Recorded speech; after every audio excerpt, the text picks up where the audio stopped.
नमस्ते, स्वागत है आपका इस वीडियो में। आज है आपका 7 अक्टूबर। तो कल मैं वीडियो अपलोड नहीं कर पाया था। तो एनीवे, तो आज शुरू करते हैं इस न्यूज़ को। तो आज कुछ इंपॉर्टेंट न्यूज़ हैं। ज़्यादा न्यूज़ एक्चुअली है नहीं, बिकॉज वीकेंड हो रहा है अभी। आज फ्राइडे ख़त्म हो गया, तो market is close for the week.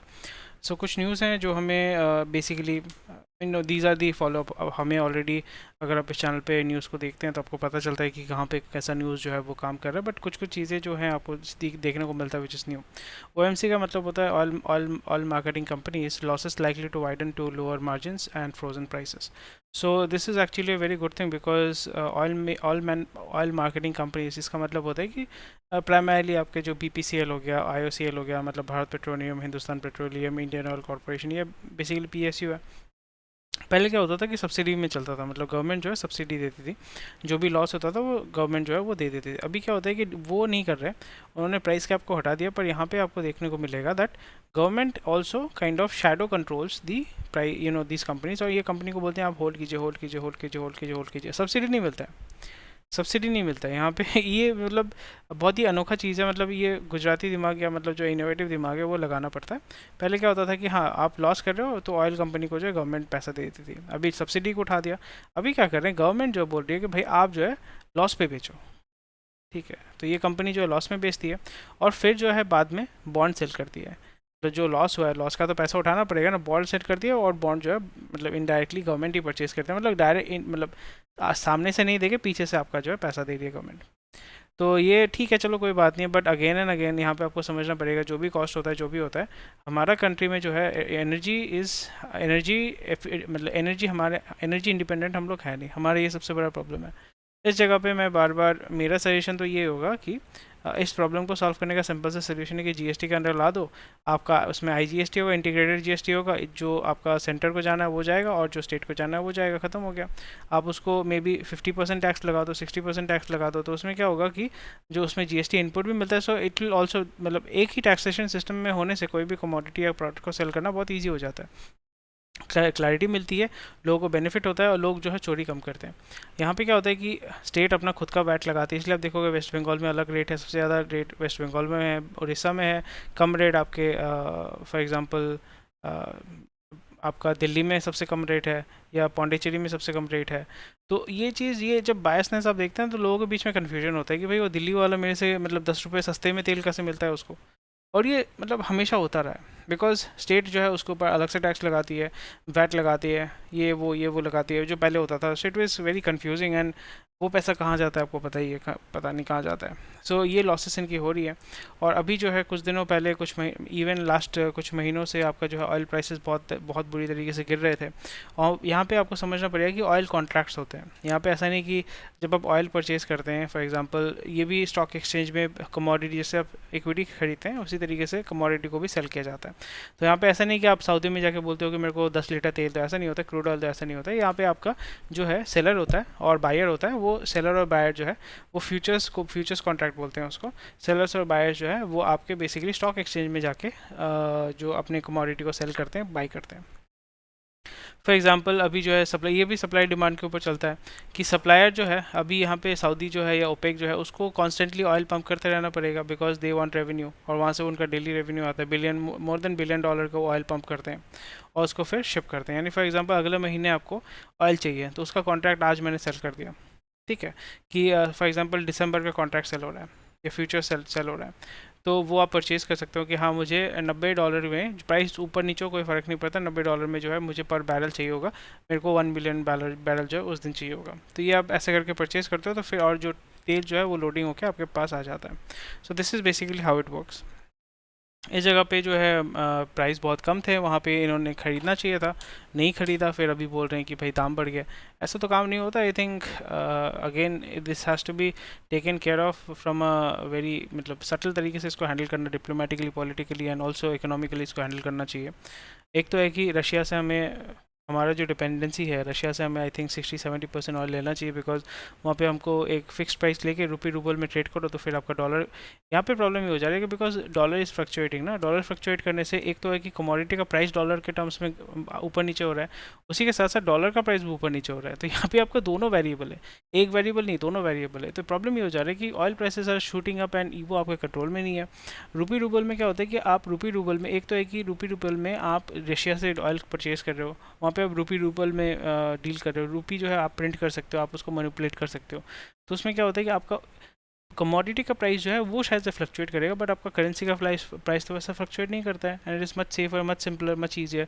I think slowly and gradually couple of years हमें देखने को मिलेगा that we will be moving towards that, and dollar standard, I think slowly and gradually the world has to dump dollar as the standard currency in the world.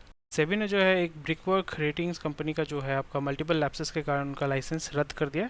So Brickwork rating is primarily a rating company which provide you rating in terms of कितना loan आप लिया है, credit rating कितना है, whether this company is credit worthy और not. तो यहाँ पे क्या होता है कि जो कंपनीज होती हैं ये रेटिंग कंपनी को हायर करती हैं और उनके बुक्स को जो है दिखाती है कि हमारा ये है वो है, फिर वो क्रेडिट रेटिंग जो है they are registered by the given regulated और रजिस्टर्ड बाई दी और given licence by the SEBI. तो सेबी बोलते हैं ठीक है आप रेटिंग्स दे सकते हो, तो ये क्या करते हैं वो रेटिंग प्रोवाइड करते हैं और वो रेटिंग लेके फिर आप बैंक में जाते हैं, डेट उठाते हैं या फिर अपने बॉन्ड्स जो है उसको सेल करते हैं। तो जिसका ए प्लस होता है तो उसका वैल्यू ज़्यादा है, जिसका बी है उसका वैल्यू उतना मतलब भरोसेमंद कम है, जिसका सी है उसका एकदम ही भरोसा नहीं है। इसमें हमें क्या देखने को मिला कि सेबी ने देखा कि तो घपलाबाजी हो रहा है, तो फिर इन्होंने जो है इसको बैन कर दिया है या बोला है कि भाई आपका लाइसेंस हमने रद्द कर दिया, आप कंपनी को बंद कर दो 6 महीने के अंदर। So very interesting stuff. I think this is also started by Canara bank, मैंने कहीं पे पढ़ा था, the promoter is Canara bank. So again Canara bank is PSU, सो क्या कर सकते हैं। ओपेक ने बेसिकली क्या किया है कि आउटपुट काटा है। आउटपुट काटने से क्या होता है कि आपका सप्लाई कम हो जाने से डिमांड कम हो जाता है, डिमांड कम होने से क्या होता है, सप्लाई एंड डिमांड का रूल होता है कि सप्लाई कम हो गया तो डिमांड बढ़ेगा तो प्राइस भी बढ़ जाता है। वही चीज़ हमें देखने को मिल रहा है कि यहाँ पे भी जियो पॉलिटिक्स है, यहाँ पे भी जियो पॉलिटिक्स है। वो ये है, ओपेक बोल रहा है कि भाई सो ओपेक में क्या होता है, ऑल बेसिकली यहाँ पे जो कंट्रीज़ हैं it's a kind of a cartel, तो ये बेसिकली डिसाइड करते हैं कि हमें कितना तेल निकालना है, नहीं जैसे ट्रेड यूनियन होता है उसी तरीके का है।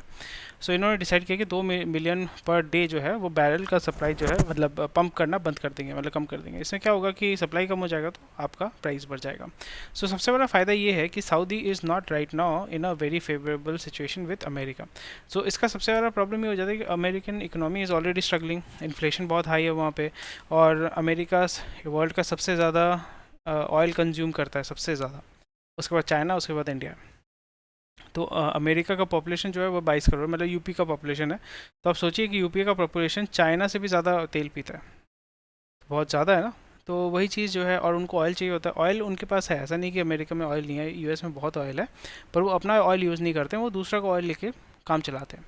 अपना ऑयल जब बहुत मुश्किल होता है तभी निकालते हैं, कि उनको पता है कि भाई ऑयल बाद में ऑयल के लिए वार होने वाला है और हमारा जो इकोनॉमी है without oil it will suffer and जंग हो जाएंगे वहाँ पे। There was a point of time जहाँ पे ऑयल नहीं मिल रहा था इन 70s और 80s, वहाँ पे जो है बहुत ख़राब हालत था। सो उसी जगह पे जो है ये आपका एक that's why America always is very aggressive to acquire its energy requirement, specially oil. इसलिए जो है सऊदी में सॉरी इराक को जो है इन्होंने हमला किया, Iraq is right now pumping, और लिबिया पे हमला किया, डेमोक्रेसी के नाम पे हमला किया, अमेरिका पे हमला किया, सॉरी लिबिया पे हमला किया, सीरिया में हमला किया, इराक में हमला किया, ईरान पे हमला करने की कोशिश कर रहे हैं। बाकी लोगों को जो है ये जितने भी सारे कुवैत, कतर, इनको जो है इन्होंने दोस्ती करके रखा हुआ है इनके साथ, बस जिस दिन लगेगा कि मतलब अटैक करना है कर लेंगे, क्योंकि वही होता है कि आपको अपने मतलब से मतलब है। सो ये बोलते हैं ना कि हम डेमोक्रेसी लाएंगे, डेमोक्रेसी वहीं पे लाते हैं जहाँ पे ऑयल इनको दिखता है। बीच में ये मीम भी चलता है, अभी भी चलता है वो मीम। सो इस जगह पे ये आपको जानना चाहिए। सो इस जगह पे क्या है कि अभी Saudi basically is the largest country in the gulf region, and Saudi currently is trying, मतलब सऊदी के जो अभी हेड हैं MBS मोहम्मद बिन सलमान, सो उन्होंने क्या किया कि उन पहले जो था कि अमेरिका जो बोलता था सऊदी वही सुनता था एंड वही फॉलो होता था पूरे गल्फ में। अभी क्या है कि MBS is trying to reform the whole structure, कि नहीं we want to become a player, we want to become a strong country who has a say. जैसे इंडिया उभर रहा है, चाइना ऑलरेडी उभर चुका है, रशिया ऑलरेडी उभर चुका है, Saudi is also trying to become the voice of the gulf region, ताकि वो अपना स्टैंड ले पाएंगे। They want to become a world player. So इस जगह पे क्या प्रॉब्लम हो रहा है, because Russia, Saudi is trying to become better friends with India, with China, with Russia, जो टिपिकली अमेरिका से हॉस्टाइल है, स्पेशली विथ रशिया। सो यहाँ पे आपको समझना पड़ेगा this is completely Jio politics, and इसके शिकार वो हो रहे हैं जो डॉलर में डील करते हैं। आप समझ रहे हो, ये इसके शिकार वो देश होने वाले हैं जो डॉलर को डॉलर स्टैंडर्ड में काम करते हैं। So that's why I think over a period of time it will be a very joint effort, and I am very hopeful that if it will succeed, ताकि after a point of time, अभी यहाँ पे dollar standard को छोड़ना बहुत difficult है, because वही monopoly है और आपके ऊपर वही अमेरिका डेमोक्रेसी लेके आएगी, वो एक प्रॉब्लम हो जाता है। सो इस जगह पे हमें जो मतलब मेरे को जो लगता है कि the world economy has to be pushed into a level, to an edge, जहाँ पे जाके वो ब्रेक कर जाएगा, वर्ल्ड इकोनॉमी टूट जाएगा। सो वर्ल्ड इकोनॉमी मतलब जो एग्जिस्टिंग इकोनॉमी टूट जाता है, तो फिर रिफॉर्म होने शुरू होते हैं, और वो रिफॉर्म हमें चाहिए, स्पेशली फॉर इंडिया। मैं I am talking from India's point of view, we need that reform right now, जो हम एक्चुअली स्लोली कर रहे हैं। बट कोविड जैसा एक शॉक चाहिए, मतलब ऐसा नहीं कि कोविड वाला रोग चाहिए, बट कोविड में जैसे शॉक मिला था इकोनॉमिक, वैसा एक शॉक चाहिए, ताकि पूरा जो चीज़ है वो थोड़ा सा चेंज हो, रिफॉर्म हो। सो कैसे रिफॉर्म होगा, बहुत ही सिंपल चीज़ है, वो ये है कि फॉर एग्जांपल अभी जो है आपने प्रोडक्शन काट दिया है, आपका दाम बढ़ जाएगा, और दाम बढ़ेगा तो चीज़ों के दाम यूएस में बढ़ने वाले हैं, इन्फ्लेशन बढ़ेगा, और अमेरिका को फिर अपना जो है नोट छापना पड़ेगा, बीपीएस रेट को कम करना पड़ेगा। बीपीएस रेट वो कम नहीं कर पाएंगे क्योंकि इन्फ्लेशन बहुत ज़्यादा है, और इन्फ्लेशन, तेल का दाम बढ़ेगा तो फिर इन्फ्लेशन और बढ़ेगा। सो आप समझ रहे हैं ना। So they have to also increase their repo rate. तो इससे क्या होगा कि there will be so much, the supply of dollar will be so low that, इसलिए आप देखो कि वर्ल्ड में जो करेंसी डिपॉजिट है, करेंसी होल्ड है, मतलब प्राइमरली जो डॉलर जो पूरे वर्ल्ड के पास है, दैट इज़ मतलब रिजर्व में जो है that is less than 1 trillion, वो पहले कभी हुआ नहीं था। So this shows that dollar is going away, गायब हो रहा है dollar. That is what we want. वही यहाँ पे रशिया जो है, रशिया, सऊदी, या सबको मिलके, India, China, everyone is trying to do it. मतलब सामने कोई है बट पीछे सबका सपोर्ट है, वो चीज़ आपको देखने को मिल रहा है। सो यहाँ पे यही होने वाला है कि slowly, I hope it happens, वो ये है कि डॉलर को इतने तरीके, मतलब डॉलर जो करेंसी है उसको ऐसी जगह पे लेके लाया जाएगा that dollar will become so expensive, and it will not be available in the market. And इसका सबसे नंबर, और एक ही प्रोड्यूसर है, कौन? यूएस डॉलर का प्रोड्यूसर कौन है, सप्लायर कौन है? यूएस इकोनॉमी, मतलब यूएस फेड है, वही उसका सप्लायर है। इसमें क्या होगा कि यूएस में अगर आप इन्फ्लेशन बढ़ा देते हैं, ऑयल प्राइसेस बढ़ा देते हैं, एंड अभी आप अपने इकोनॉमी को अगर बहुत वीक देखते हैं, so you can not, America क्या होता है, America because it has so much of money, it can print so much of money, so ये डेट में, वो कंट्री डेट में इतना डूबा हुआ है, $5 ट्रिलियन का डेट है उस कंट्री में। So they can not afford to go to a war right now. America can go to multiple wars, but अभी इस हालत में they can not sustain prolonged wars. जैसे फॉर एग्जांपल ओपेक को अगर आप तोड़ना चाहते हैं या सऊदी पे अटैक करना चाहते हैं, Saudi already has order $400 billion का hardware equipment from America itself. Russia भी सपोर्ट करेगा, Syria is already there, Yemen में ऑलरेडी सिविल वॉर चल रहा है, Qatar, Kuwait, these are very, Qatar, Kuwait, Bahrain, these are very small countries. So Saudi is the biggest player in the Middle East. Africa is also, Africa में क्या होता है कि Africa itself is divided into 2 parts, एक है English speaking Africa, एक है French speaking Africa, फ्रैंकोफाइल बोलते हैं उसको, फ्रैंकोफाइल अफ्रीका है। सो उसमें भी प्रॉब्लम है, that is also influenced by France. France is also kind of like right now आपको कहीं पर सुनने को मिलता है, जर्मनी आपको सुनने को मिलता है बहुत इन्फ्लेशन है, फ्रांस के बारे में कुछ सुनने को मिलता है, because a right wing governments are coming in to France. France में भी आ जाएगा, इटली में ऑलरेडी आ चुका है, जर्मनी में भी आएगा। So the whole Europe will be taken over by right leaning people who will be like, we do not want war, we do not want a monopoly of America, we want neutral, we want a stable, we want equality and everything। and उस जगह में सबसे बड़ा फ़ायदा किसका होगा? Definitely India का होगा, चाइना का होगा, सबसे ज़्यादा बेनिफिट होगा रशिया का, and all the countries are going to benefit. और वो जो हेजिमोनी है, वो जो डोमिनेंस है, वो जो मोनोपोली है यूएस का और स्पेशली करेंसी का, वो टूटना चाहिए। वो टूटने से हमें सबसे ज़्यादा फ़ायदा होगा, बिकॉज हमारा एनर्जी डिपेंडेंस जो है बहुत ही हालत ख़राब है हमारा, और उस जगह पे जो है हमें यहाँ पे काम करना चाहिए। सो this is a very long thing, very huge thing. इसमें इतने सारे स्टेक होल्डर्स हैं, आपको पता ही नहीं कैसे कहाँ से क्या हो सकता है, but you have to be hopeful, you have to be careful, you have to know how the things are moving out. So इसलिए मैं आपको प्लीज़ सजेस्ट करता हूँ कि अननेसेसरी डेट ना लें। डेट, ऐसा डेट लें जिससे आपका एसेट क्रिएट होता है, और पैसा जितना भी आप सेव कर सकते हो, कैश जितना भी सेव कर सकते हो, प्लीज़ सेव करो आप। सो इन्वेस्टर्स को जो है अभी आपका बुलाया जा रहा है कि भाई आप, मार्केट जो है बहुत ही अनस्टेबल है, सो आप जो है बॉन्ड परचेज करो। बॉन्ड परचेज यहाँ पे ये ट्रिपल ए रेटिंग देख रहे हो ना, ट्रिपल ए रेटिंग आपका रेटिंग कंपनी देती है, रेटिंग कंपनी को हायर किया जाता है, एंड इन्वेस्टर्स को बुला रहे हैं, बोल रहे हैं कि भाई इसमें पैसा डालो, आपको 7.5% हम देने वाले हैं, एनबीएफसी देने वाला है, और वही एनबीएफसी आपको ईएमआई ये सारी चीज़ों में जो है लोन देने वाला है, and they are going to earn money from there. Q2 में सी निफ्टी रेवेन्यू ग्रोथ बाय, ठीक है, उतना इशू नहीं है। सैलरी गैप बढ़ने और डेफिनेटली बढ़ेगा, ऑलरेडी इसके बारे में हमने डिस्कस किया था। Surrogate brands gets notice. Surrogate advertisement का मतलब होता है कि फॉर एग्जांपल विमल पान मसाला, तो पान मसाला का ऐड नहीं देते हैं, वो विमल इलायची बोलते हैं। एंड उसी तरीके से जो लिकर कंपनी है, ब्लू लेबल या जो भी है, वो बोलते हैं कि blue label music cassette, blue label drinking water. तो ब्लू लेबल तो दारू का ब्रांड है ना, तो इसी तरीके इसको कहते हैं सरोगेट एडवर्टीजमेंट, जिसका मतलब एक दूसरे एडवर्टीजमेंट के माध्यम से आप अपने मेन ब्रांड को या प्रोडक्ट को मूव कर रहे हो। इसलिए वो music, CD, package water, non alcoholic drink या Coca Cola, something like that. तो आई डोंट थिंक, ठीक है आप कर रहे हो, बट इससे कोई फ़ायदा होने वाला नहीं है, बिकॉज सबसे बड़ा जो डैमेज करता है, अल्कोहल से ज़्यादा डैमेज तो आपका पान मसाला गुटखा करता है, उसके ऊपर आप कुछ नहीं कर पाते हो। I don't think that's that, and I think the government should keep an open eye कि आपको अगर दारू पीना है, दारू पी के अगर मरना चाहते हो मारो, मतलब it's fine, it's no one is forcing you to drink alcohol, but it also contributes a lot to the government's exchequer, मतलब टैक्स कलेक्शन होता है, बहुत टैक्स कलेक्शन होता है। So I think the government has to export more and more alcohol, and also because we have a huge population which is poor and which requires every, मतलब most of them are भोगी, right.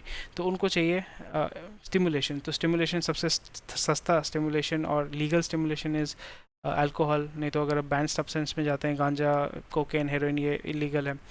तो फिर अगर आप legal भोग करना चाहते हैं या नशे में रहना चाहते हैं, so the the only legal is सस्ता is liquor.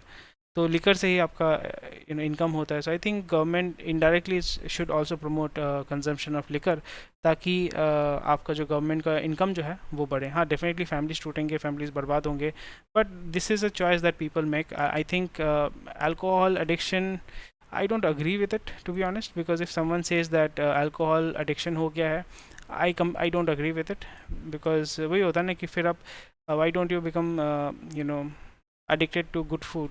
Why don't you get addicted? I think it's more of a habit forming. I won't call it addiction, because yes, दारू का नशा होता है, दारू का एक वो एडिक्शन होता है। I think it's more about the नशा that it gives rather than, because liquor is very bitter. बचपन में मैं देखता था कि लोग दारू पी के बहुत मज़े करते हैं, तो मैं सोचता था कि दारू में क्या है, मतलब क्या मीठा रस है, सोम रस है, क्या है भाई। तो फिर जब मैंने पहली बार टेस्ट किया, लाइक भाई ये इतना कड़वा कौन पीता है यार, एंड पीते कैसे हैं और पी के झूमते कैसे हैं। फिर वही होता है कि लोग जो है नशे के लिए नशा करते हैं, they like the, I don't agree with the addiction. I think they are more addicted toward the the comfort it provides them, and I think it slowly and gradually it can be. मैंने एक Thailand का एक add देखा था, उसमें ये था कि if you are addicted to alcohol, what you can do is you can find alternate habits, for example working out, may be उसमें वही खेती कर रहे थे, studying, helping your family, working out, making money.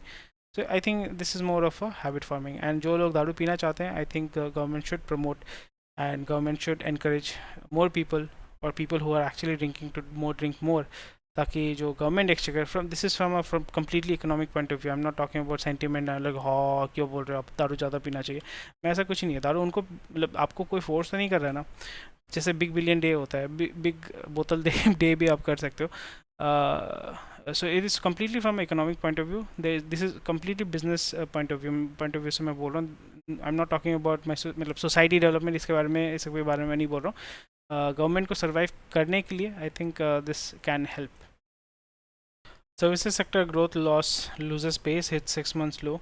So ये तो होना ही था। प्राइमरली सर्विसेज सेक्टर के अंदर आपका आईटी सेक्टर आता है, ये सारे सेक्टर्स आते हैं, और ये आपका होने वाला है, इसमें नया कुछ नहीं है। एंड हमें यहाँ पे थोड़ा सा देखना पड़ेगा कि जो हमारे ग्लोबल मार्केट का जो हालत है उसको हमें थोड़ा सा मॉनिटर करना पड़ेगा। World Bank lowers financial year growth to 6.5, I think ये और भी गिरने वाला है।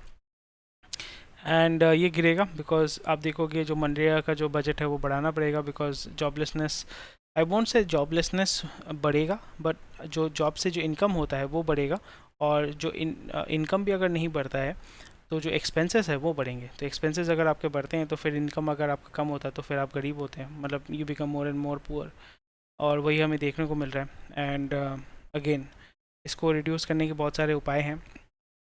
एक उपाय ये है कि आपका एनर्जी नीड जो है उसको आप फुलफ़िल करो, उसको आप सिक्योर करो, उसको आप मतलब जो भी आपके एनर्जी मतलब फ्लो है उसको आप उसको सिक्योर करना पड़ेगा। So primarily my objective is nuclear power, gas gas का भी दाम बढ़ गया है तो nuclear power is the only way to go. वहाँ से आप बिजली energy transmission, energy infrastructure is already there, we just need to replace the thermal power plants with nuclear power plants, and I think slowly and gradually we have to work there, we have to go there. Nuclear power is the only option, is the best option, I won't say the only option but the best option here for energy requirement, क्योंकि हमें जो चाहिए होता है that is heat. खाना बनाने के लिए हीट, गाड़ी चलाने के लिए हीट। हीट का मतलब होता है कि गाड़ी में जब कंबशन इंजन होता है, पेट्रोल डालते हैं, पेट्रोल जलता है, जलने के बाद वो आपका गाड़ी का इंजन घूमता है, घूमने से आपका पहिया घूमता है, फिर आप आगे जाते हो। प्राइमरी हमारा रिक्वायरमेंट होता है हीट। थर्मल पावर प्लांट में भी हीट ही होता है, मतलब वाटर को वेपर में कन्वर्ट करके, स्टीम में कन्वर्ट करके एक टरबाइन घुमाते हो। तो आपको क्या चाहिए? आपको हीट चाहिए। तो हीट आप न्यूक्लियर से निकालो, ठीक है, सोलर से निकालते हो, विंड से निकालते हो, that is not so efficient, but so आप न्यूक्लियर से जब करते हो it is much more efficient. हाँ, उसका पोल्यूशन होता है, it is risky, but with technology even vehicle was also risky ना, गाड़ी चलाना भी रिस्की है, घर में खाना बनाना भी रिस्की है, घर में वो सिलेंडर भी फट सकता है, बट वो आप घर में रखते हो ना, सालों से रख रहे हो, क्यों रख रहे हो? बिकॉज इट्स सेफ, टेक्नोलॉजी वैसे हमने बनाया हुआ है, तो वही चीज़ आपको उसमें भी ध्यान रखना पड़ेगा, that is how it works. So I think this everything is related to each other. जब आप उसको macro and micro economically figure out करते हो, it becomes much and much easier for you to figure out how the market and the economy is going to move, and where you can invest to make more and more money. So Adani बाबू जो है, and he is right now, अभी stock market में जो करना था कर दिया। अभी वो लोग क्या कर रहे हैं? डेट सेल कर रहे हैं, यानी बॉन्ड सेल कर रहे हैं। तो so, $7 billion डेट, मतलब अडानी, आई डोंट नो मतलब how they are pulling it off, but if they can pull it off, I would be like hats down भाई, मतलब गजब ही है, गजब ही है। मतलब Adani is a very big case study which I think it takes a lot of risk to do it. I do not want to take that risk, and उसमें आपको थोड़ा सा जो है ये भी, मतलब आपका रिस्क नहीं बोलो, रिस्क एज इन आपको लगता होगा ना अगर ये डूब गया तो फिर इकोनॉमी को कितना लॉस होगा। So if you are sensitive, I don't think you will be able to do it. But I think the way that Adani is doing is it's amazing. अगर वो इसको pull off कर पाते हैं, I would be, it would be a huge thing that everyone needs to learn. Next generation will be learning from this. Okay, so Chinese investors, Chinese desi Firangi investors जो है, they are raising their bets in India, because again it's not about raising the bets in India, but they are trying right now, जो वहाँ पे industrialist हैं and indirectly Chinese government जो है, they are investing in India. आप समझ रहे हैं ना? पर मैं बार बार बोल रहा था कि अभी बोल रहे थे ना आईफोन इंडिया में बन रहा है, उससे कोई फ़र्क नहीं पड़ता, to be honest. I am not bothered much about it, reason because जो बनाएगा, जो फैक्ट्री लगाएगा वो चाइनीज़ है, ठीक है, जो टेक्नोलॉजी लेके आएगा, मतलब मैन्युफैक्चरिंग टेक्नोलॉजी, वो चाइनीज़ है, जो कस्टमर है वो अमेरिकन है, जो कर्मचारी है, सिर्फ आपका ज़मीन, लेबर और आपका जो ट्रांसपोर्टेशन, ये सिर्फ इंडिया का होगा, बाकी चाइनीज़ और अमेरिकन का होगा। इसमें आपको एक सर्टेन, हाँ ठीक, डेफिनेटली आपका कुछ इनकम आ रहा है, ठीक है, पर उससे आपको एज सच वैसा बेनिफिट नहीं होने वाला है, ठीक है। जैसे आप Xiaomi देख रहे हो, पैसा लेके भाग जा रहा है, पैसा आपको टैक्स नहीं देता है वही आप देख रहे हो ना, Xiaomi, Vivo, ये लोग पैसा लेके निकाल के भाग जा रहे हैं, टैक्स नहीं दे रहे हैं। 60,000 करोड़ 70,000 करोड़ का टैक्स जो है घपलाबाजी इन्होंने किया है। Xiaomi का 5,000 करोड़ का जो है आपका एसेट फ्रीज कर दिया ईडी ने। तो मतलब ओवरऑल कुछ फ़ायदा नहीं है, ओवरऑल कुछ फ़ायदा नहीं। I am not being pessimist और anything, I am just giving an overview. फ़ायदा नहीं है ना आपका टैक्स, मतलब आप एक फैक्ट्री लगा बनवाने देते हो या जो भी देते हो आप, ये गवर्नमेंट का पॉइंट ऑफ व्यू होता है ना कि मुझे टैक्स मिलेगा, वो टैक्स से जो है मैं आपका सोसाइटी का बेनिफिट करूँगा और कुछ लोगों को एम्प्लॉयमेंट मिलेगा, बस, और तो कुछ नहीं है, और कोई फ़ायदा तो कुछ नहीं होता है। इस जगह में आपको ही टैक्स नहीं मिला तो फिर क्या फ़ायदा है? So this is something where Chinese फिरंगी investor is investing in the company. तो अभी आपको ये जानना पड़ेगा कि top 10 countries account for 84% of foreign investors, so सबसे बड़ा यूएस ही है। उसके बाद मॉरिशस है। आपको लग रहा होगा कि मॉरिशस में इतने पैसे वाले कहाँ से आ गए, मॉरिशस में इतने पैसे वाले नहीं है। दीज आर, यहाँ पे आपको सुनने को मिलता है ना शेल कंपनी या होल्डिंग कंपनी, तो मॉरिशस के, मैं सोचिए कोई अमेरिका में रहता है बट उसने अपना पैसा जो है कंपनी मॉरिशस में खोल के रखा है, बिकॉज वहाँ पे टैक्सेस कम देने पड़ते हैं।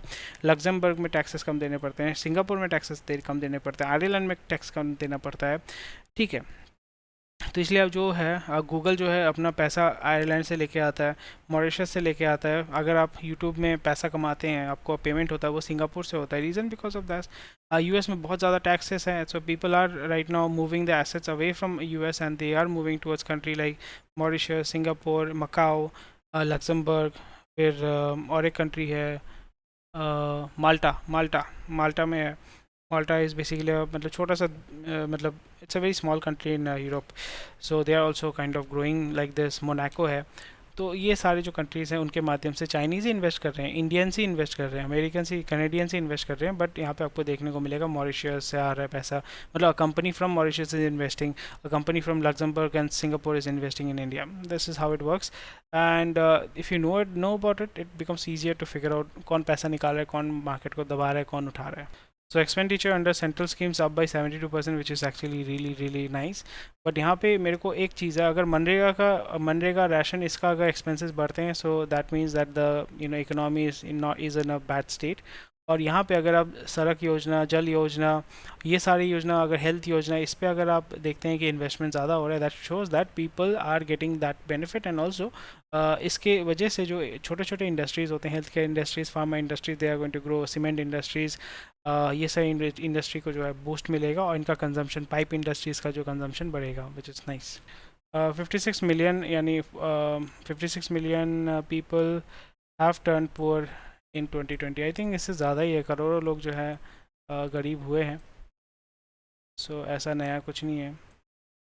The reason because the purchasing power has gone down, not that they are making less money, but the purchasing power has gone down. ये आर्टिकल आप पढ़ लीजिएगा। World currency reserve shrink by $1 trillion, so I think we are moving towards a phase where we have to give up dollar, because dollar है नहीं। IMF flags higher recession risk dark, ये सब ठीक है, but I think ये dark होना चाहिए, और भी ज़्यादा डार्क होना चाहिए, बिकॉज जितना ज़्यादा डार्क होगा we will be moving away from the dollar standard. That's about it for today. Thank you for watching this video. कुछ न्यूज़ जो है वो मैंने मैं आप ये आर्टिकल आप देख सकते हैं, एंड दैट्स अबाउट इट, ज़्यादा न्यूज़ नहीं है।